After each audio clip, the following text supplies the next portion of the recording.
ಸ್ನೇಹಿತರೆ ನಮಸ್ಕಾರ. ಧರ್ಮಸ್ಥಳಕ್ಕೆ ಬಂದಿದ್ದೀವಿ. ಸೈಟ್ ಸೀನ್ ಏನಂತ ಅಂದರೆ ಸಿಕ್ಕಾಪಟ್ಟೆ ಬಿಸಿಲು.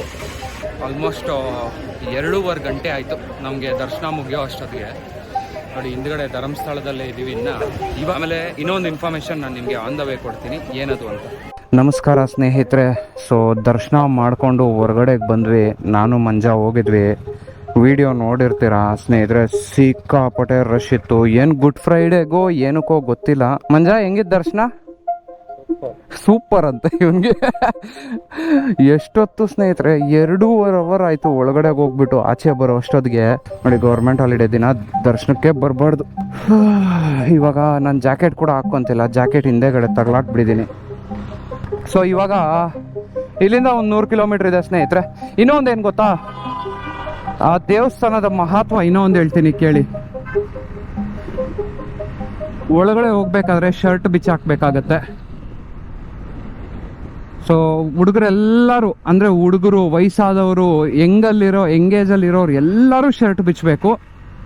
ದೇವ್ರನ್ನ ನೋಡಬೇಕು ಅಂತ ಅಂದರೆ ಬಿಚ್ಚಾಕ್ಲೇಬೇಕು ಶರ್ಟ್ನ. ನಿಮಗೆ ಗೊತ್ತಿಲ್ಲ ಅಂತ ಅಂದರೆ, ನನಗೂ ಗೊತ್ತಿದ್ದಿಲ್ಲ. ನನಗೆ ಒಳಗಡೆ ಹೋದ್ಮೇಲೆ ಗೊತ್ತಾಗಿದ್ದು. ಇವನು ಮಂಜಾ ಹೇಳ್ದ ನನಗೆ ಶರ್ಟ್ ಬಿಚ್ಚಾಕ್ಬೇಕಂತೆ ಅಂತ ಅಂದ್ಬಿಟ್ಟು.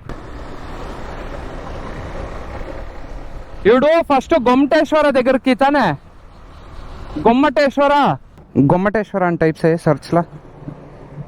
GOMMA. తిరగా మిస్ అయిపోతుంది అనేసి ఇంత దూరం వచ్చేసిండాం. ఇంకొక 150 మీటర్స్ దీని వెనకాలనే. అది నా బాధ.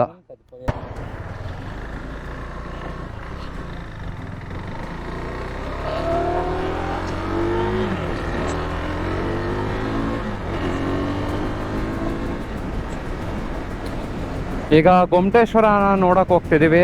ಸೊ ಇಷ್ಟು ದೂರ ಬಂದಿದ್ದೀವಿ. ಒಂದು ಸಣ್ಣ ಬಾಹುಬಲಿಯ ಕತೆ ಹೇಳ್ತೀನಿ ಕೇಳಿ. ಸೊ ಬಾಹುಬಲಿ ಅಂದರೆ ಬಂದ್ಬಿಟ್ಟು ನಿಮ್ಗೆ ಗೊತ್ತೇ ಇರ್ತಾರೆ ಯಾರು ಅಂತ ಅಂದ್ಬಿಟ್ಟು. ಮೂವಿಯಲ್ಲಿ ತೋರಿಸಿದಂತಲ್ಲ, ಪ್ರಭಾಸ್ ಅಲ್ಲ, ಆ್ಯಕ್ಟರ್ ಪ್ರಭಾಸು. ಸೊ ಈ ಬಾಹುಬಲಿ ಬಂದ್ಬಿಟ್ಟು ರಿಯಲ್ ಲೈಫ್ ಬಾಹುಬಲಿ. ಇವ್ರ ಹೆಸರು ಬಂದ್ಬಿಟ್ಟು ಗೊಮ್ಮಟೇಶ್ವರ ಅಂತ ಏನಕ್ಕೆ ಬಂತು ಅಂತ ಅಂದರೆ, ಬಾಹುಬಲಿ ಆದಮೇಲೆ ಬಂತು. ಫಸ್ಟ್ ಆಫ್ ಆಲ್ ಏನಾಯಿತು, ಇವರು ಬಾಹುಬಲಿ ಅಂತ ಫುಲ್ಲು ರಿಚ್ ಫ್ಯಾಮಿಲಿಯಲ್ಲಿ ಹುಟ್ಟಿರ್ತಾರೆ, ಜೈನ್ ಫ್ಯಾಮಿಲಿಯಲ್ಲಿ ಬಾಹುಬಲಿ. ಸೊ ಇವ್ರೇನು ಮಾಡ್ತಾರೆ, ಇವ್ರಿಗೆ ಆಚ ಕಡೆ ವರ್ಲ್ಡಲ್ಲಿ ಎಲ್ಲ ಪ್ರತಿಯೊಂದು ನೋಡ್ತಾ ಬೇಜಾರಾಗ್ಬಿಟ್ಟು ಇವ್ರೇನು ಮಾಡ್ತಾರೆ, ನಂಗೆ ಇದು ಯಾವುದು ಬೇಡ, ನಂಗೆ ಆಸ್ತಿ ಅಂತಸ್ತು ಏನು ಬೇಡ, ನಾನು ತುಂಬ ಬೇಜಾರಲ್ಲಿದ್ದೀನಿ. ಸೊ ನಾನು ಇದಕ್ಕೆ ಮೇಲೆ ಮೆಡಿಟೇಷನ್ ಮಾಡೋಕ್ಕೆ ಕೂತ್ಕೊಬಿಡ್ತೀನಿ ಅಂತ ಹೇಳ್ಬಿಟ್ಟು ಮೆಡಿಟೇಷನ್ ಮಾಡೋಕ್ಕೆ ಕೂತ್ಕೊತಾರೆ. ಆರಾಮಾಗೆ ಅವ್ರ ಪಾಟಿಗೆ ಅವ್ರು ಮೆಡಿಟೇಷನ್ ಮಾಡ್ತಾ ಇರ್ತಾರೆ. ಫುಲ್ ಗಿಡ ಮರ ಎಲ್ಲ ಬೆಳ್ಕೊಬಿಡುತ್ತೆ ಅವ್ರ ಮೇಲೆ. ಇವಾಗ ಏನಾಗುತ್ತೆ ಗೊತ್ತಾ, wow, very old man, very old. ಇವಾಗ ಏನಾಗುತ್ತೆ, ಭರತ ಬಂದ್ಬಿಟ್ಟು ನೋಡ್ತಾನೆ. ಭರತನ್ಗೆ ಹೊಟ್ಟೆ ಉರಿ ಬಂದ್ಬಿಡುತ್ತೆ. ಏನಕ್ಕೆ?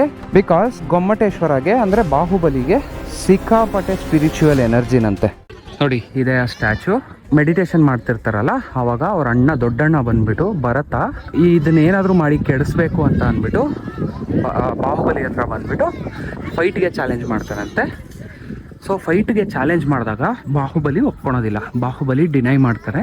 ಹಂಗೆ ನಿಂತಿರ್ತಾನೆ ಮೆಡಿಟೇಟ್ ಮಾಡಿಕೊಂಡು. ಭರತ ಏನು ಮಾಡ್ತಾನೆ, ಅಟ್ಯಾಕ್ ಮಾಡೋದಕ್ಕೆ ಟ್ರೈ ಮಾಡ್ತಾನೆ. ಸೊ ಈ ಅಟ್ಯಾಕ್ ಮಾಡೋದಕ್ಕೆ ಟ್ರೈ ಮಾಡಿದಾಗ ಎಷ್ಟೇ ಅಟ್ಯಾಕ್ ಮಾಡಿದ್ರು ಆಗೋದಿಲ್ಲ. ಅವಾಗ ಏನು ಮಾಡ್ತಾನೆ, ಭರತ ಫುಲ್ಲು ಅಶೇಮ್ ಆಗಿಬಿಡ್ತಾನೆ. ಅಯ್ಯೋ, ನಾನು ಅಟ್ಯಾಕ್ ಮಾಡಿದ್ದು ತಪ್ಪಾಯಿತು ಅಂತ ಹೇಳ್ಬಿಟ್ಟು ಕಾಲತ್ರ ಬಿದ್ದು ಕ್ಷಮೆ ಕೇಳ್ತಾನೆ. ಸೊ ನೀವು ಬಾಹುಬಲಿ ಮೇಲೆ ಏನಾದರೂ ಅಲ್ಲಿ ನೋಡ್ತಿದ್ದೀರೋ ವೈನ್ಸ್ ಎಲ್ಲ, ಅವೆಲ್ಲ ಪೊದೆಗಳು. ಮೆಡಿಟೇಷನ್ ಮಾಡಬೇಕಾದ್ರೆ ರಿಯಲ್ ಆಗಿ ಬಾಹುಬಲಿಗೆ ಉಟ್ಕೊಂಡಿದ್ದು. ಅರ್ಥ ಆಯ್ತಾ? ಬಾಹುಬಲಿ ಹೇಳ್ತಾನೆ, ಸರಿ ಬಿಡು, ಕ್ಷಮಿಸ್ಬಿಟ್ಟೆ ನಿನ್ನೆ ಅಂದಿದ್ದಕ್ಕೆ.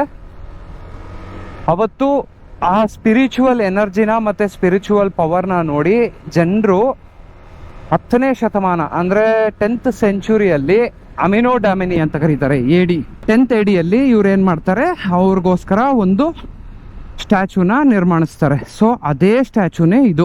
ಸೊ ಅದೇ ಸ್ನೇಹಿತರೆ, ಒಂದು ಸಣ್ಣ ಸ್ಟೋರಿ ಆಫ್ ನಮ್ಮ ಬಾಹುಬಲಿ. ಮತ್ತೆ ಅಮರೇಂದ್ರ ಬಾಹುಬಲಿ ಅಂತ ನೀವು ಏನಾದರೂ ಇದರಲ್ಲಿ ನೋಡಿದಿರೋ ದಯವಿಟ್ಟು ಕ್ಷಮಿಸಿ. It's just a return story, not exactly the real story of Baahubali. So ಬಾಹುಬಲಿದು ರಿಯಲ್ ಸ್ಟೋರಿ ಇದೆ.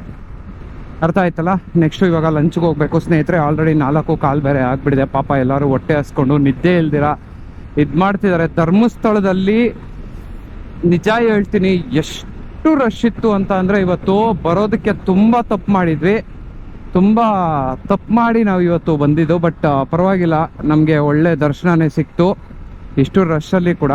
ಸೊ ಅದೊಂದೇ ದೊಡ್ಡ ಪ್ರಾಬ್ಲಮ್ ಆಗಿದ್ದು. ಅದು ಒಂದು 15-20-30 ನಿಮಿಷದಲ್ಲಿ ಆಗುವಂತಹ ಒಂದು ದರ್ಶನ 2.5 ಅವರ್ ಆಯಿತು. ತುಂಬ ಕಷ್ಟ ಆಗಿತ್ತು, ಬಟ್ ಮುಗೀತಲ್ಲ. ಸೊ ಇವಾಗ ನಾವು ಲಂಚ್ ಮಾಡೋದಕ್ಕೆ ಅಲ್ಲಿಂದ ಹೋಗ್ತಾ ಇದ್ದೀವಿ. ಸಖತ್ತಾಗಿದೆ ಅಲ್ಲ ಇಲ್ಲೆಲ್ಲ ಪ್ಲೇಸು ನೋಡೋದಕ್ಕೆ.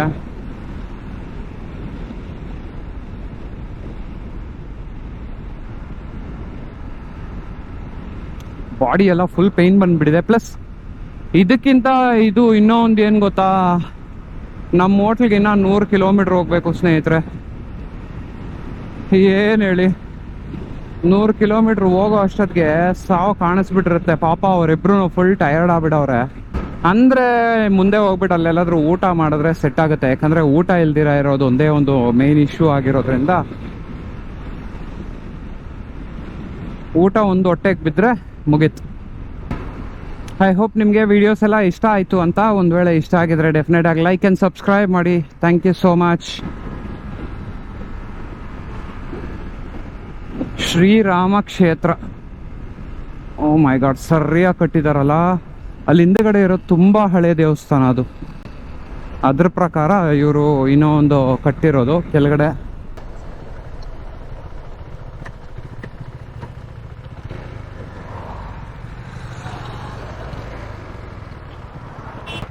ಬ್ರೋಂಚೂರು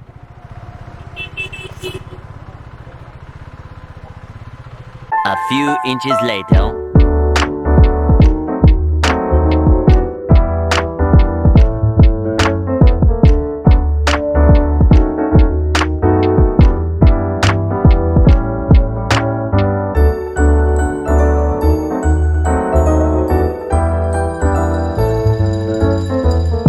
ನೋಡಿ ಫ್ರೆಂಡ್ಸ್, ಉಡುಪಿಗೆ ಬಂದರೆ ಆ್ಯಕ್ಚುಲಿ ಫುಲ್ ಸಿಕ್ಕಾಪಟ್ಟೆ ಮಳೆ ಬಂದ್ಬಿಡ್ತು.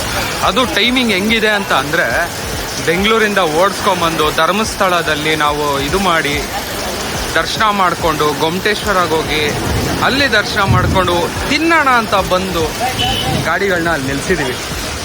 ಗಾಡಿಯಲ್ಲೇ ಬ್ಯಾಗ್ ಬಿಟ್ಟಿದ್ವಿ.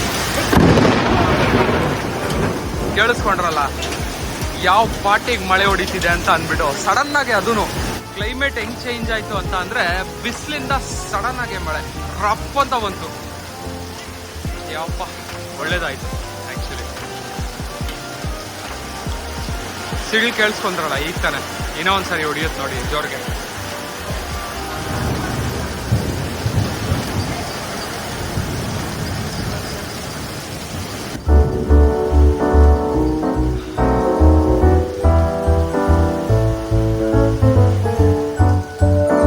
ಸ್ನೇಹಿತರೆ ನಮಸ್ಕಾರ.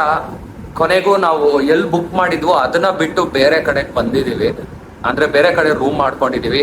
ನಾವು ಎಲ್ಲಾದ್ರೂ ನಾವು ಊಟ ತಿಂದ್ವೋ ಇವತ್ತು, ಅವ್ರ ಹತ್ರ ಕೇಳಿದಕ್ಕೆ ಅವರೊಂದು ಲಾಡ್ಜ್ ಹೆಸರು ಹೇಳಿದ್ರು. ಆ ಲಾಡ್ಜಿಗೆ ಬಂದು ಮಾತಾಡಿ ಸಗದಾಗೆ ಪ್ರೈಸಿಂಗ್ ಎಲ್ಲ ಕೊಟ್ಟರು. ಪಾಪ ಅವರು ಹೋಟ್ಲವರು ಸರಿಯಾಗಿ ಹೆಲ್ಪ್ ಮಾಡಿದ್ರು ನಮ್ಗೂ ಈ ಲಾಡ್ಜ್ ಹೆಸರು ಹೇಳ್ಬಿಟ್ಟು. ಸೊ ರೂಮ್ ನೋಡಿ ಹಿಂಗಿದೆ. ಎಲ್ಲಾರು ಆನೆಗಳ ತರ ತಬಾಕೊಂಡವ್ರೆ ಅಲ್ಲಿ ಇಲ್ಲಿ. ಫುಲ್ ಟಯರ್ಡ್ ಆಗ್ಬಿಡ್ತೀವಿ. ನೀವೇನಾದ್ರೂ ಹೇಳಿ. ಧರ್ಮಸ್ಥಳ ಅದು ಏನ್ ಮಚ್ಚ ದರ್ಶನ, ಅಲ್ಟಿಮೇಟ್ ದರ್ಶನ ಸ್ನೇಹಿತರೆ. ಆಮೇಲೆ ಅದೇ ನಾನು ಹೇಳ್ತಿದ್ನಲ್ಲ, ರೈಡ್ ಮಾಡ್ಬೇಕಾದ್ರೆ ದೇವ್ರ ಹತ್ರ ಹೋಗ್ತಿರ್ಬೇಕಾದ್ರೆ ಶರ್ಟ್ ಬಿಚ್ಚಾಕ್ಬೇಕಾಗುತ್ತೆ.